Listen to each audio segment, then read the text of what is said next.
Hello friends, ಎಲ್ಲರಿಗೂ ಒಂದು ದಿನಚರಿಗೆ ಸ್ವಾಗತ. ಇವತ್ತಿನ ವಿಡಿಯೋನ ಶುರು ಮಾಡ್ತಾಯಿದ್ದೀನಿ. ಇವತ್ತಿನ ವಿಡಿಯೋದಲ್ಲಿ ಸ್ವಲ್ಪ ಶಾಪಿಂಗ್ ಇದೆ. ಶಾಪಿಂಗ್ ಅಂತ ಈ ಹಬ್ಬ ಮುಗಿಯೋವರೆಗೂ ಸ್ವಲ್ಪ ಶಾಪಿಂಗ್ ಅದು ಖಂಡಿತ ನಡೀತಾನೆ ಇರುತ್ತೆ. ಹಾಗೆ ಪೂಜಾ ರೂಮ್ ಕ್ಲೀನಿಂಗ್ ಸಹ ಈ ವಿಡಿಯೋ ನಾನು ಶೇರ್ ಮಾಡ್ಕೋತಾ ಇದ್ದೀನಿ. ವಿಡಿಯೋನ ಪೂರ್ತಿಯಾಗಿ ನೋಡಿ. ವಿಡಿಯೋ ಇಷ್ಟ ಆದರೆ ಪ್ಲೀಸ್ ಒಂದು ಲೈಕ್ ಮಾಡಿ, ಶೇರ್ ಮಾಡಿ. ನಮ್ಮ ಚಾನಲ್ ಹೊಸ ನೋಡಿದ್ರೆ ಪ್ಲೀಸ್ ಸಬ್ಸ್ಕ್ರೈಬ್ ಮಾಡ್ಕೊಳ್ಳೋಕ್ಕೆ ಪಕ್ಕದ ಬೆಲ್ಲೈಕನ್ನ ಪ್ರೆಸ್ ಮಾಡಿ. ನಾನು ನೋಟಿಫಿಕೇಷನ್ ನಿಮಗೆ ಸಿಗ್ತಾ ಇರುತ್ತೆ.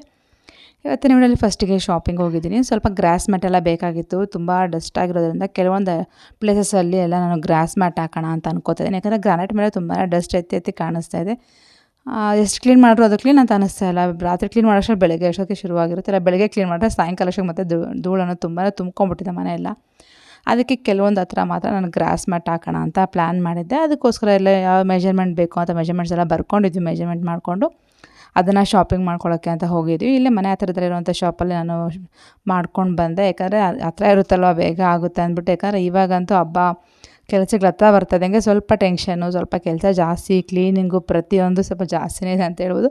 ಸ್ವಲ್ಪ ಟೆನ್ಷನ್ ಆಗಿರುತ್ತೆ. ನನಗಂತೂ ಈ ಲಕ್ಷ್ಮೀ ಹಬ್ಬ ಬಂದರೆ ಅದೊಂಥರ ತುಂಬಾ ಟೆನ್ಷನ್ ಆಗಿರ್ತೀನಿ. ಒಂದು ಹಬ್ಬ ಆಗೋವರೆಗೂ ನನಗೆ ನೆಮ್ಮದಿ ಅಂತ ಹೇಳೋದಿಲ್ಲ. ಒಂದು 15 to 20 ಡೇಸ್ ನನಗೆ ಫ್ರೀಯಾಗಿ ಬಿಟ್ಬಿಡಬೇಕು. ಏನಾದರೂ ಬರೀ ಹಬ್ಬದ ಪ್ರಿಪ್ರೇಷನ್ನು, ಹಬ್ಬಕ್ಕೋಸ್ಕರನೇ ಅಂತ ತುಂಬಾ ನಾನು ಟೈಮ್ ಕೊಡ್ತಾ ಇರ್ತೀನಿ. ಅದು ಮಾಡಬೇಕು, ಇದು ಮಾಡಬೇಕು, ಅದು ಕ್ಲೀನ್ ಮಾಡಬೇಕು, ಇದು ಅಡುಗೆ ಮಾಡಬೇಕು ಅಂತ ಅಂದ್ಬಿಟ್ಟು. ಹಾಗಾಗಿ ಮನೆ ಹತ್ರನೇ ಒಂದು ಶಾಪಲ್ಲಿ ನಾನೆಲ್ಲ ಏನೇನು ಬೇಕೋ ಅದೆಲ್ಲ ಮೆಜರ್ಮೆಂಟ್ ತೊಗೊಂಡೋಗಿ ಗ್ರಾಸ್ ಮ್ಯಾಟ್ಸ್ ಎಲ್ಲ ಕಟ್ ಮಾಡಿಸ್ಕೊಂಡು ಬಂದೆ.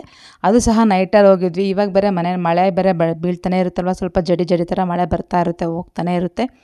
ಮಳೆ ಸಹ ಯಾವ ಟೈಮ್ ಬರುತ್ತೆ, ಯಾವ ಟೈಮ್ ಹೋಗುತ್ತೆ ಅಂತಲೇ ಗೊತ್ತಾಗ್ತಾ ಇಲ್ಲ, ಹಂಗಾಗ್ಬಿಟ್ಟಿದೆ.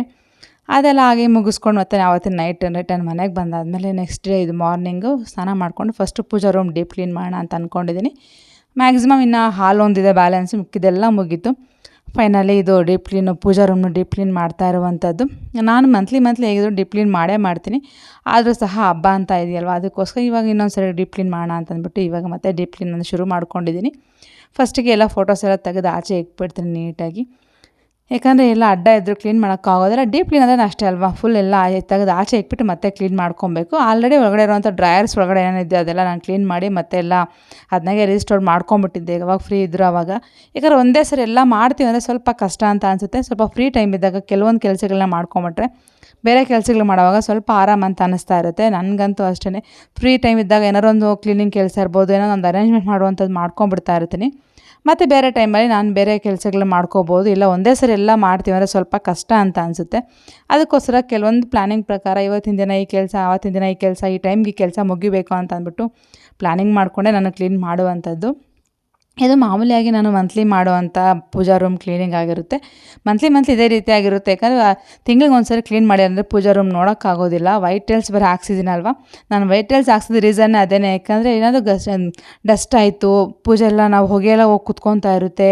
ಮತ್ತು ಅರಿಶಿನ, ಕುಂಕುಮ, ಎಣ್ಣೆ ಎಲ್ಲ ಮೆತ್ಕೊತಾ ಇರುತ್ತೆ. ಅದೆಲ್ಲ ಗೊತ್ತಾಗುತ್ತೆ ನಮಗೆ ವೈಟ್ ಟೈಲ್ಸ್ ಹಾಕಿದಾಗ. ಅದೇ ಕಲರ್ ಟೈಲ್ಸ್ ಹಾಕ್ಬಿಟ್ರೆ ಅದೇನು ಕಾಣಿಸೋದಿಲ್ಲ. ಅದನ್ನೆಲ್ಲ ತುಳ್ಕೊಂಡು ಮತ್ತು ಮನೆಯೆಲ್ಲ ಅದು ಹರಡ್ಕೊಂಡು ಅಲ್ಲಿ ತುಳಿದು ಇಲ್ಲಿ ತುಳಿದು ಪೂಜಾ ಸಾಮಗ್ರಿ ಅಲ್ವಾ, ಅದೆಲ್ಲ ಆಗಬಾರ್ದು ಅಂದ್ಬಿಟ್ಟು ನಾನು ಇಲ್ಲಿ ವೈಟ್ ಟೈಲ್ಸ್ನ ತುಂಬಾ ಪ್ರಿಫರ್ ಮಾಡಿ ಹಾಕ್ಸ್ಕೊಂಡೆ.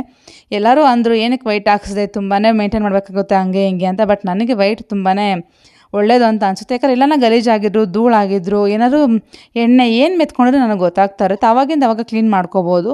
ಇಲ್ಲಾಂದರೆ ಹಂಗೆ ಬಿಟ್ಬಿಟ್ಟಿರ್ತೀವಿ. ಅದು ಯಾವಾಗೋ ನೋಡ್ಕೊಂಡಾಗ ಅದನ್ನ ಕ್ಲೀನ್ ಮಾಡ್ಕೊಳಕ್ಕಾಗೋದಿಲ್ಲ, ಇಲ್ಲ ಹೋಗೋದಿಲ್ಲ. ಎಣ್ಣೆ ಕರೆ ಅಂತ ಆಗಿಬಿಟ್ರೆ ಅದು ಖಂಡಿತ ಹೋಗೋದೇ ಇಲ್ಲ, ಹಂಗೆ ಇದ್ಬಿಟ್ಟಿರುತ್ತೆ. ನಾನು ಸುಮಾರು ಮನೆಗಳಲ್ಲಿ ಬಾಡಿಗೆಗಿದ್ದಾಗೆಲ್ಲ ನೋಡಿದ್ದೀನಿ. ಕಲರ್ ಟೈಲ್ಸ್ ಎಲ್ಲ ಇದ್ದಾಗ ಹಂಗೆ ಆಗೋದು. ಯಾಕಂದರೆ ಅದು ಕ್ಲೀನ್ ಮಾಡೋಕ್ಕೆ ಗೊತ್ತಾಗೋದಿಲ್ಲ ಎಲ್ಲೇನಿದೆ ಏನಿಲ್ಲ ಅಂತ ಅಂದ್ಬಿಟ್ಟು ಅವಾಗ ಬಿಟ್ಬಿಟ್ಟಿರ್ತೀವಿ. ಯಾವಾಗಾದ್ರೂ ಒಂದು ಸರಿ ಕ್ಲೀನ್ ಮಾಡಬೇಕು ಅಂತ ನೋಡಿದಾಗ ಪೂರ್ತಿಯಾಗಿ ಗಲೀಜಾಗಿರುತ್ತೆ. ಅದನ್ನ ತಿಕ್ಕೊಂಡು ಉಜ್ಕೊಂಡು ಕುತ್ಕೊಬೇಕಾಗುತ್ತೆ. ಬಟ್ ನನಗೆ ವೈಟ್ ಟೈಲ್ಸ್ ಆಗಿರೋದ್ರೆ ನನಗೆ ಆ ರಿಸ್ಕ್ ಇಲ್ಲ. ಆವಾಗ ಕಾಣಿಸ್ತಾ ಇರುತ್ತೆ. ಕ್ಲೀನ್ ಮಾಡಿದಾಗ ಪ್ರತಿಯೊಂದು ಅಲ್ಲಿ ಕ್ಲೀನ್ ಮಾಡಿ ನೀಟ್ ಮಾಡಿ ಇಟ್ಕೊಂಡ್ಬಿಡ್ತೀನಿ ನಾನು. ಪೂಜಾ ರೂಮಲ್ಲಿ ವಾರ್ಡ್ರೋಬ್ಗೂ ಅಷ್ಟೇ ನಾನು ಡ್ರಾಯರ್ಸ್ಗೂ ವೈಟ್ ಕಲರ್ ಹಾಕ್ಸಿರುವಂಥದ್ದು. ಯಾಕಂದರೆ ಅದಾದರೆ ಕ್ಲೀನಾಗಿ ಕಾಣಿಸುತ್ತೆ, ಎಲ್ಲಿ ಬೇಕೋ ಅಲ್ಲಿ ಕ್ಲೀನ್ ಮಾಡ್ಕೋಬೋದು. ಇಲ್ಲ ಅಂದರೆ ಏನು ಕಾಣಿಸೋದಿಲ್ಲ, ಕಲರ್ಸ್ ಹಾಕ್ಬಿಟ್ರೆ ಅದು ನೋಡಿ ತಿಕ್ಕಿ ಮಾಡಬೇಕಾಗುತ್ತೆ. ಈ ರೀತಿ ಕಾಣಿಸ್ತಾ ಇತ್ತು ಅಂದ್ಕೊಳ್ಳಿ, ಆವಾಗ ನೀಟಾಗಿ ಒರೆಸ್ಕೊಬೋದು. ಹಾಗೆ ಗ್ಲಾಸ್ ಫಿನಿಶ್ ಇರುವಂಥ ಡೋರ್ಗಳನ್ನ ಪ್ರಿಫರ್ ಮಾಡ್ತೀನಿ ಪೂಜಾ ರೂಮಲ್ಲಿ. ಗ್ಲಾಸ್ ಫಿನಿಶ್ ಎಲ್ಲ ನೀಟಾಗಿ ಒರೆಸ್ಕೊಂಡ ತಕ್ಷಣ ಹೊಟ್ಟೋಗ್ಬಿಡುತ್ತೆ. ಈ ಮ್ಯಾಟ್ ಫಿನಿಶ್ದು ಅವೆಲ್ಲ ಹಾಕ್ಕೊಂಡ್ರೆ ಅದು ನೀಟಾಗಿ ಒರೆಸಿದ್ರೆ ಹೋಗೋದಿಲ್ಲ ಅಷ್ಟೊಂದು. ನನಗೆ ಹಾಲಲ್ಲಿ ರೂಮಲ್ಲೆಲ್ಲ ಮ್ಯಾಟ್ ಫಿನಿಶಿಂಗ್ ಹಾಕಿರುವಂಥದ್ದು ವಾರ್ಡ್ರೋಬ್ಸ್ಗೆ. ಬಟ್ ಪೂಜಾ ರೂಮಲ್ಲಿ ಮತ್ತು ಕಿಚನಲ್ಲಿ ಗ್ಲಾಸ್ ಫಿನಿಶಿಂಗ್ ಇರುವಂಥದ್ದನ್ನ ಹಾಕ್ಸ್ಕೊಂಡಿದ್ದೀನಿ. ಯಾಕಂದರೆ ಕ್ಲೀನ್ ಮಾಡೋಕ್ಕೆ ಈಸಿ ಆಗುತ್ತೆ, ಮೇಂಟೆನೆನ್ಸ್ ಈಸಿ ಇರುತ್ತೆ ಅನ್ನೋ ರೀಸನ್ಗೋಸ್ಕರ ಹಂಗೆ ಮಾಡ್ಕೊಂಡಿರುವಂಥದ್ದು. ಫಸ್ಟಿಗೆ ಎಲ್ಲ ಪೂಜಾ ಸಾಮಗ್ರಿ ಎಲ್ಲ ತೆಗ್ದಿದ್ದು ಆಯಿತು. ಫೋಟೋಸ್ ಎಲ್ಲ ಎತ್ತು ಆಚೆ ಹಾಕ್ಬಿಟ್ಟಿದ್ದೀನಿ. ಆಚೆ ಎಲ್ಲ ನೀಟಾಗಿ ಜೋಡಿಸಿದ್ರು. ಒಂದು ಪೇಪರ್ ಇಲ್ಲ ಬಟ್ಟೆ ಏನಾದ್ರು ಇರ್ತಾರೋ ಪೂಜಾ ರೂಮ್ ಬಟ್ಟೆನೇ ಅದನ್ನು ಹಾಕ್ಬಿಟ್ಟು ನಾನು ಸದ್ಯಕ್ಕೆ ನ್ಯೂಸ್ ಪೇಪರ್ ಹಾಕ್ಬಿಟ್ಟು ಎಲ್ಲ ಫೋಟೋಸ್ ಎಲ್ಲ ತೆಗೆದು ಅಲ್ಲಿ ಆಚೆ ಇಟ್ಕೊಂಡ್ಬಿಟ್ಟಿದ್ದೀನಿ. ಪೂಜಾ ರೂಮ್ ಅಂತೂ ಫುಲ್ ಖಾಲಿಯಾಗಿ ಇಟ್ಕೋತೀನಿ. ಯಾಕಂದರೆ ಕ್ಲೀನ್ ಮಾಡಬೇಕಾದ್ರೆ ನೀಟಾಗಿರುತ್ತೆ, ನನಗೂ ಆರಾಮಾಗಿರುತ್ತಲ್ವ ಅದಕ್ಕೋಸ್ಕರ. ಅದಾದಮೇಲೆ ಇಲ್ಲಿ ಎಲ್ಲ ಪೂಜಾ ಪಾತ್ರೆಗಳನ್ನ ತೆಗೆದು ಎಲ್ಲದನ್ನು ಕ್ಲೀನ್ ಮಾಡ್ಕೋತಾ ಇದ್ದೀನಿ. ನಾನು ಅಲ್ಲೇ ಅರಿಶಿನ ಕುಂಕುಮ ಎಣ್ಣೆ ಬತ್ತಿ ಏನಿರುತ್ತೋ ಅದನ್ನೆಲ್ಲ ಪೂಜಾ ರೂಮಲ್ಲೇ ಕ್ಲೀನ್ ಮಾಡ್ಕೊಂಡು ಮತ್ತೆ ತೊಳೆಯೋಕೆ ಎತ್ಕೊಂಡು ಹೋಗ್ತೀನಿ. ಇಲ್ಲಾಂದರೆ ಏನಾಗುತ್ತೆ, ತೊಳಿಬೇಕಾದ್ರೆ ಸ್ವಲ್ಪ ಡಿಸ್ಟರ್ಬ್ ಆಗ್ತಾ ಇರುತ್ತೆ. ಅರಿಶಿನ ಕುಂಕುಮ ಎಲ್ಲ ಆಗ್ತಾ ಇರುತ್ತೆ, ಕೈಯೆಲ್ಲ ಅದು ಆಗ್ತಾ ಇರುತ್ತೆ. ಮತ್ತು ಈ ಕಡೆ ತೊಳೆದಿದ್ದು ಕ್ಲೀನಾಗಿ ಆಗೋದಿಲ್ಲ, ಅಲ್ಲಿ ಪೂಜಾ ಪಾತ್ರೆಗಳು ಸಹ ನೋಡೋಕ್ಕೆ ಕ್ಲೀನ್ ಅಂತ ಅನಿಸೋದಿಲ್ಲ. ಅದಕ್ಕೋಸ್ಕರ ಎಲ್ಲ ಪೂಜಾ ರೂಮಲ್ಲೇ ಕೂತ್ಕೊಂಡು ಅದಕ್ಕಿರುವಂಥ ಅರಿಶಿನ ಕುಂಕುಮ ಬತ್ತಿ ಎಣ್ಣೆ ಏನೇನಿರುತ್ತೆ ಅದನ್ನೆಲ್ಲ ತೆಗೆದುಬಿಟ್ಟು ಕ್ಲೀನ್ ಮಾಡಿ ಒಂದು ಕಡೆ ಹಿತ್ತಾಳೆದು ಒಂದು ಕಡೆ ಸಿಲ್ವರ್ದು ಅಂತ ಡಿವೈಡ್ ಮಾಡಿ ಎತ್ಕೊಂಡು ಹೋಗ್ತೀನಿ. 2 ಬೌಲಲ್ಲಿ ಇಟ್ಕೊಂಡಿರ್ತೀನಿ. 2 ಬೌಲ್ ಸಪ್ರೇಟಾಗಿ ತೊಗೊಂಡೋಗ್ಬಿಡ್ತೀನಿ. ಆವಾಗ ತೊಳೆಯೋಕೆ ಈಸಿ ಆಗುತ್ತೆ. ಫಸ್ಟಿಗೆಲ್ಲ ಸಿಲ್ವರು ತೊಳೆದಿಕ್ಬಿಟ್ಟು ಮತ್ತೆಲ್ಲ ಹಿತ್ತಾಳೆ ತೊಳ್ಕೊಂಡ್ರೆ ಮತ್ತು ಜೋಡಿಸ್ಕೊಳ್ಳೋವಾಗ ಅಷ್ಟೇ ಈಸಿಯಾಗಿ ಜೋಡಿಸ್ಕೊಬೋದಾಗುತ್ತೆ. ಅದಕ್ಕೋಸ್ಕರ ಅದೆಲ್ಲ ಕ್ಲೀನ್ ಮಾಡ್ಕೊಂಡಾಯ್ತು. ಇವಾಗ ನೋಡ್ಬೋದು ಟೈಲ್ಸ್ನ ಕ್ಲೀನ್ ಮಾಡ್ಕೋತಾ ಇದ್ದೀನಿ. ಯಾವುದಾದ್ರೂ ಅಷ್ಟು ಇವಾಗ ಟೈಲ್ಸ್ ಆಗಿರೋದ್ರಿಂದ ಗ್ಲಾಸ್ ಫಿನಿಶ್ ಇರುತ್ತಲ್ವ, ಏನು ಅಷ್ಟೊಂದಾಗಿ ಗಲೀಜು ಅಂತ ಕಾಣಿಸಲ್ಲ. ಏನಾದರೆ ಮಾಮೂಲಿಯಾಗಿ ಊದುಬತ್ತಿ ಎಲ್ಲ ಹಚ್ಚಿರ್ತೀವಿ, ಹೊಗೆ ಅಂತೂ ಖಂಡಿತವಾಗ್ಲೂ ಹೋಗಿರುತ್ತೆ. ಎಷ್ಟೇ ಆಗಲಿ ನಮ್ಮನೇಲಂತೂ ದಿನ 1-2 ಟೈಮ್ 3 ಟೈಮ್ ಎಲ್ಲರೂ ಹಚ್ತಾನೆ ಇರ್ತಾರೆ. ಅದಕ್ಕೋಸ್ಕರ ಸ್ವಲ್ಪ ಹೊಗೆ ಜಾಸ್ತಿನೇ ಇರುತ್ತೆ. ತಿಂಗ್ಳಿಗೆ ಒಂದು ಸಾರಿ ಕ್ಲೀನ್ ಮಾಡೋಣ ನನಗೆ ಟೈಲ್ಸ್ ಕ್ಲೀನಾಗಿ ಕಾಣಿಸೋದಿಲ್ಲ, ಒಂಥರ ಬ್ಲ್ಯಾಕ್ ಆಗಿ ಡಸ್ಟಿಯಾಗಿ ಕಾಣಿಸ್ತಾ ಇರುತ್ತೆ. ಅದಕ್ಕೋಸ್ಕರ ಮಂತ್ಲಿ ಒಂದು ಸಾರಿ ಕ್ಲೀನ್ ಮಾಡ್ಕೊಂಬಿಡುವಂಥದ್ದು. ಯಾವುದೋ ಒಂದು ಲಿಕ್ವಿಡ್ ಆರ್ನ ಸ್ಪ್ರೇ ಮಾಡಿಕೊಂಡು ನೀಟಾಗಿ ಒರೆಸ್ಕೊಂಡ್ರೆ ಒಂದು ಫೈಬರ್ ಕ್ಲಾತಲ್ಲಿ ಕ್ಲೀನ್ ಆಗಿಬಿಡುತ್ತೆ. ನಾನು ಫೈಬರ್ ಕ್ಲಾಸು ಅಷ್ಟೇ ಬರೀ ಪೂಜೆ ಅಂದರೆ ಫೋಟೋ ಇಕ್ಕೋ ಹತ್ರನೇ ಬೇರೆ ಇಕ್ಕಿರ್ತೀನಿ. ಮತ್ತು ಕೆಳಗಡೆ ರೆಗ್ಯುಲರಾಗಿ ಯೂಸ್ ಮಾಡೋದಕ್ಕೆ ಬೇರೆ ಕ್ಲಾತ್ನ ಯೂಸ್ ಮಾಡ್ತೀನಿ. ಎಲ್ಲ ಹತ್ರ ಒಂದೇ ಕ್ಲಾತ್ ಯೂಸ್ ಮಾಡೋಕ್ಕೆ ಹೋಗೋದಿಲ್ಲ. ಫೋಟೋಸ್ ಹತ್ರ ಆಗಲಿ ಮತ್ತು ಕೆಳಗಡೆ ಫ್ಲೋರ್ಗಾಗಲಿ ಎಲ್ಲ ಒಂದೇ ಇಕ್ಕೋದಿಲ್ಲ. ಪೂಜಾ ರೂಮೆಲ್ಲ 2 ರೀತಿಯಾಗಿ ನಾನು ಇಟ್ಕೊಂಡಿರ್ತೀನಿ. ಪೂಜಾ ರೂಮಲ್ಲಿ ಯೂಸ್ ಮಾಡೋ ಬಟ್ಟೆಗಳನ್ನ ಮೇಲೆ ಬೇರೆ ಅದು ಕೆಳಗಡೆ ಓಡಾಡ್ಬೇಕಾದ್ರೆ ಒಂದು ಬೇರೆ. ಯಾಕಂದ್ರೆ ನಾವು ತುಳಿತಾ ಇರ್ತೀವಲ್ವ, ಅದೇ ಬಟ್ಟೆ ತೊಗೊಂಡು ಮೇಲೆ ಒರೆಸಿ ಅದೇ ಬಟ್ಟೆ ತೊಗೊಂಡು ಕೆಳಗಡೆ ಒರೆಸೋಕ್ಕೆ ನನಗೆ ಮನಸ್ಸು ಒಪ್ಪೋದಿಲ್ಲ. ಅದಕ್ಕೆ 2 ಸಪ್ರೇಟಾಗಿ ಬಟ್ಟೆ ಇಟ್ಕೊಂಡಿರ್ತೀನಿ. ಮೇಲೆಲ್ಲ ಒರೆಸ್ಬೇಕಾದ್ರೆ ಒಂದು ಬಟ್ಟೆಲಿ ಒರೆಸ್ಕೊತಾ ಇರ್ತೀನಿ. ಕೆಳಗಡೆ ಒರೆಸೋಕ್ಕೆ ಮಾತ್ರ ಒಂದು ಬೇರೆ ಸಪ್ರೇಟಾಗಿರುವಂಥ ಬಟ್ಟೆನ ಇಟ್ಕೊಂಡಿರ್ತೀನಿ. ಇವಾಗ ಸದ್ಯಕ್ಕೆ ಎಲ್ಲ ಲಿಕ್ವಿಡ್ ಹಾಕ್ಕೊಂಡು ಕ್ಲೀನ್ ಮಾಡ್ಕೋತಾ ಇದ್ದೀನಿ. ಪೂರ್ತಿಯಾಗಿ ಎಲ್ಲ ಡಸ್ಟೆಲ್ಲ ಬಂದುಬಿಡುತ್ತೆ. ಅಷ್ಟೊಂದು ಇರೋದಿಲ್ವಲ್ಲ, ತುಂಬ ಅಂದರೆ ದಿನ ಬಿಟ್ಬಿಟ್ರೆ ಗಲೀಜಾಗಿರುತ್ತೆ. ತಿಂಗಳ ಕ್ಲೀನ್ ಮಾಡೋದ್ರಿಂದ ಅಷ್ಟೊಂದು ಗಲೀಜು ಅಂತ ಏನಿರೋದಿಲ್ಲ. ಸುಮ್ಮನೆ ಒಂದು ಸಾರಿ ಈ ಥರ ಸ್ಪ್ರೇ ಮಾಡಿಕೊಂಡು ನೀರಲ್ಲಿ ಬಟ್ಟೆನ ಡಿಪ್ ಮಾಡ್ಕೊಂಡು ಒರೆಸ್ಕೊಂಡ್ಬಿಡ್ತೀನಿ ಪೂರ್ತಿಯಾಗಿ. ವಾರ್ಡ್ರೋಬ್ಸ್ ಎಲ್ಲ ಒಳಗಡೆ ಫಸ್ಟಾಗಿ ಕ್ಲೀನ್ ಮಾಡಿದ್ದೆ ಅಂತ ಹೇಳಿದೆ. ಇವಾಗ ಬರೀ ಮೇಲೆ ಮಾತ್ರ ವಾರ್ಡ್ರೋಬ್ಸು ಕ್ಲೀನ್ ಮಾಡುವಂಥದ್ದು. ಹಾಗೆ ಹೆಂಗೂ ಕ್ಲೀನ್ ಮಾಡಬೇಕಾದ್ರೆ ಡೋರುಗಳು ಸಹ ಹಾಗೆ ಕ್ಲೀನ್ ಮಾಡ್ಕೊಬಿಡ್ತೀನಿ. ಡೋರುಗಳು ಅಷ್ಟೇ ಯಾವಾಗ ಮಂತ್ಲಿ ಯಾವಾಗ ಡಸ್ಟ್ ಅನಿಸುತ್ತೋ ಅವಾಗೆಲ್ಲ ಕ್ಲೀನ್ ಮಾಡ್ಕೋತಾ ಇರ್ತೀನಿ. ನನಗೆ ಸ್ವಲ್ಪ ಧೂಳು ಜಾಸ್ತಿನೇ ಬರೋದ್ರಿಂದ ಅವಾಗಿಂದ ಕ್ಲೀನ್ ಮಾಡ್ತಾ ಇರಬೇಕು. ಇಲ್ಲಾಂದರೆ ತುಂಬಾ ಒಂಥರ ನೋಡೋಕ್ಕೆ ಇಷ್ಟ ಆಗೋದಿಲ್ಲ. ಪೂಜಾ ರೂಮ್ ಡೋರ್ ಎಲ್ಲನೂ ಅದಕ್ಕೆ ಆಗ್ಬಿಟ್ಟಿರುತ್ತೆ. ಅದಕ್ಕೋಸ್ಕರ ಆವಾಗಿಂದ ಅವಾಗ ಕ್ಲೀನ್ ಮಾಡ್ಕೋತಾ ಇರ್ತೀನಿ. ಇವಾಗ ಪೂಜಾ ರೂಮ್ ಯಾವಾಗ ಡೀಪ್ ಕ್ಲೀನ್ ಮಾಡ್ತೀನಿ ಆವಾಗ ಡೋರುಗಳನ್ನ ಸಹ ಹಾಗೆ ಡೀಪ್ ಕ್ಲೀನ್ ಮಾಡ್ಕೊಂಡ್ಬಿಡ್ತೀನಿ. ಆವಾಗಿಂದ ಅವಾಗ ಕೆಲಸ ಮುಗ್ದೋಗ್ಬಿಡುತ್ತೆ. ಇಲ್ಲ ಅದೊಂದು ಟೈಮು ಇದೊಂದು ಟೈಮು ಅಂದರೆ ಖಂಡಿತ ಯಾವುದೋ ಒಂದು ಕೆಲಸ ಮಿಸ್ ಮಾಡ್ಕೊಂಡು ಹೊಟ್ಟೋಗಿರ್ತೀವಿ, ಮರ್ತೋಗ್ಬಿಟ್ಟಿರ್ತೀವಿ. ಯಾಕಂದರೆ ಕೆಲಸ ಟೆನ್ಷನಲ್ಲಿ ಅದು ಮಾಡಿಲ್ಲ ಇದು ಮಾಡಿಲ್ಲ ಅಂತ ಒಂದು ಕಡೆಯಿಂದ ಮಾಡಿದಾಗ ಪೂರ್ತಿಯಾಗಿ ಮಾಡ್ಕೊಂಬಿಟ್ರೆ ಎಲ್ಲ ಕೆಲಸಗಳು ನೀಟಾಗಿ ಆಗಿಬಿಡುತ್ತೆ. ನೋಡ್ತಾ ಇರ್ಬೋದು ಒಳಗಡೆ ಎಲ್ಲ ಡ್ರಾಯರ್ಸಲ್ಲಿ ನೀಟಾಗಿ ಕ್ಲೀನ್ ಮಾಡಿ ಜೋಡಿಸ್ಕೊಂಡ್ಬಿಟ್ಟಿದ್ದೀನಿ. ಅದರಲ್ಲೇನೂ ಕೆಲಸ ಇಲ್ಲ. ಯಾಕಂದ್ರೆ ನನಗೆ ಫ್ರೀ ಟೈಮ್ ಇದ್ದಾಗ ಅದನ್ನ ಸ್ವಲ್ಪ ಪ್ರಿಪೇರ್ ಮಾಡಿ ಇಟ್ಕೊಂಡ್ಬಿಟ್ಟಿದ್ದೆ. ಯಾಕಂದರೆ ಪದೇ ಮಾಡೋಕ್ಕಾಗೋದಿಲ್ವಲ್ಲ, ಅದಕ್ಕೋಸ್ಕರ ಒಳಗಡೆ ಎಲ್ಲ ಕ್ಲೀನ್ ಮಾಡಿ ಇಟ್ಕೊಂಡು ಇವಾಗ ಆಚೆ ಮಾತ್ರ ಕ್ಲೀನ್ ಮಾಡ್ಕೊತಾ ಇರುವಂಥದ್ದು. ಎಲ್ಲ ಕ್ಲೀನ್ ಮಾಡಿ ಸ್ವಲ್ಪ ಹೊತ್ತು ನೀಟಾಗಿ ಒಣಗಾಗಿ ಬಿಟ್ಬಿಡ್ತೀನಿ. ಎಲ್ಲ ಕ್ಲೀನ್ ಮಾಡಾದಮೇಲೆ ಇಲ್ಲಿ ಫೋಟೋಸ್ ಎಲ್ಲ ಇಕ್ತೀನಲ್ವ, ಅಲ್ಲಿ ಸ್ವಲ್ಪ ನೀರಿಗೆ ಅರಿಶಿನ ಮತ್ತು ಸ್ವಲ್ಪ ಜವಾದು ಪೌಡರು ಹಾಗೆ ಸ್ವಲ್ಪ ಪಚ್ಚಕರ್ಪೂರನ ಮಿಕ್ಸ್ ಮಾಡ್ಕೊಂಡು ಒರೆಸ್ಕೋತೀನಿ. ಯಾಕಂದರೆ ಫೋಟೋ ಸಿಕ್ಕೋ ಜಾಗದಲ್ಲಿ ಸ್ವಲ್ಪ ಒಳ್ಳೆದು ಚೆನ್ನಾಗಿರುತ್ತೆ. ಲಿಕ್ವಿಡ್ ಹಾಕಿ ಒರೆಸಿರ್ತೀನಲ್ವ, ಅದಕ್ಕೋಸ್ಕರ ಇವಾಗ ಒಂಥರ ಸುಗಂಧನೂ ಚೆನ್ನಾಗಿರುತ್ತೆ. ಫೋಟೋ ಸಿಕ್ಕೋ ಹತ್ರ ಒಂದು ಸ್ವಲ್ಪ ಶ್ರೇಷ್ಠವಾಗಿರಬೇಕಲ್ವ, ಅದಕ್ಕೋಸ್ಕರ ನಾನಿಲ್ಲಿ ಫೋಟೋಸ್ ವಿಗ್ರಹ ಎಲ್ಲ ಎಲ್ಲಿಕ್ತೀನಿ ಅಲ್ಲಿ ಮಾತ್ರ ಯಾವಾಗಲೂ ರೆಗ್ಯುಲರಾಗಿ ನಾನು ಒರೆಸುವಂಥದ್ದು ಅರಿಶಿನ ಮತ್ತು ಜವಾದು ಪೌಡರು ಪಚ್ಚಕರ್ಪೂರ ಹಾಕ್ಬಿಟ್ಟೆ ಒರೆಸ್ತೀನಿ. ಇವಾಗಲೂ ಅಷ್ಟೇ ಎಲ್ಲ ಒರೆಸಾಗಿದೆ. ಲಾಸ್ಟಲ್ಲಿ ಒಂದು ಟೈಮಲ್ಲಿ ಬಟ್ಟೆ ತೊಗೊಂಡು ನೀಟಾಗಿ ಇದನ್ನ ಒರೆಸ್ಕೊಂಬಿಟ್ರೆ ಪೂಜಾ ರೂಮ್ ಅಂತೂ ಫುಲ್ ಡೀಪ್ ಕ್ಲೀನ್ ಅಂತೂ ಮುಗೀತಾ ಇರುತ್ತೆ. ಇನ್ನು ಇದೆಲ್ಲ ಮುಗಿದ್ಮೇಲೆ ಪೂಜಾ ಪಾತ್ರೆ ಎಲ್ಲ ತೊಳೆದು ಎಲ್ಲ ಅರೇಂಜ್ ಮಾಡಿ ಇಟ್ಕೊಂಡ್ಬಿಡ್ತೀನಿ. ಯಾಕಂದ್ರೆ ನೆಕ್ಸ್ಟ್ ಡೇ ಪೂಜೆಗೆ ಈಸಿ ಆಗುತ್ತೆ ನನಗೆ. ಯಾಕಂದರೆ ಒಂದೇ ದಿನ ಪೂಜೆ ಮಾಡೋಕ್ಕಾಗೋದಿಲ್ಲ. ಮಾಮೂಲಿಯಾಗಿ ಪೂಜಾ ರೂಮ್ ಕ್ಲೀನ್ ಮಾಡೋಕ್ಕೆ ನನಗೊಂದು 2 ಅವರ್ ಆಗುತ್ತೆ. ಡೀಪ್ ಕ್ಲೀನ್ ಮಾಡಬೇಕು ಅಂದಾಗ ಖಂಡಿತವಾಗ್ಲೂ ಹಾಫ್ ಡೇ ಅಂತ ನಂದು ಮುಗ್ದೇ ಹೋಗ್ಬಿಟ್ಟಿರುತ್ತೆ. ಹೆಂಗೆ ಹೋಗುತ್ತೆ ಅಂತಲೇ ಗೊತ್ತಾಗೋದಿಲ್ಲ. ಮಾಡೋ ಕೆಲಸನೂ ಅಷ್ಟೇ ಕ್ಲೀನಾಗಿ ಮಾಡಬೇಕು ಅಂತ ನನಗೆ ಇಲ್ಲಾಂದರೆ ಮಾಡೋಕ್ಕೆ ಹೋಗೋದಿಲ್ಲ. ಯಾವಾಗ ಮಾಡಿದ್ರು ಅಷ್ಟೇ ಸ್ವಲ್ಪ ಟೈಮ್ ಮಾಡಿಕೊಂಡು ಸ್ವಲ್ಪ ಪೇಷನ್ಸಿಂದ ಮಾಡ್ತೀನಿ. ನಾನು ಮಾಡೋಕ್ಕೆ ಹೋಗೋದಿಲ್ಲ.